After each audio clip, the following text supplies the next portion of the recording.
స్నేహంలో నమ్మకం ఉండాలి. అనుమానిస్తే అది స్నేహం అనిపించుకోదు.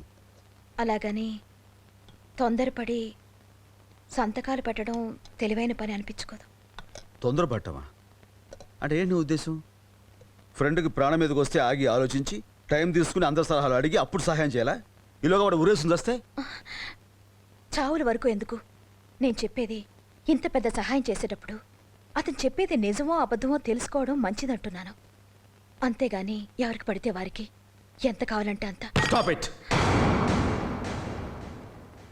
ఎనఫ్. It's enough. నేను ఎవరికి సహాయం చేయాలి, ఎప్పుడు చేయాలి, ఎలా చేయాలి నువ్వు నాకేం చెప్పక్కర్లేదు. నీ పని నువ్వు చూసుకో.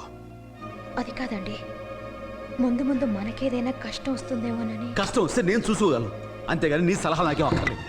తోటి మనిషికి ఓ స్నేహితుడికి చేసే ఉపకారం గురించి నువ్వు నాకేం ఉపదేశాలు ఇవ్వక్కర్లేదు. నీకేదైనా తక్కువ చేస్తే అప్పుడు అడుగు, అంతేగాని నా సొంత విషయంలో జోక్యం కల చేసుకోవడానికి ప్రయత్నం చేయకు.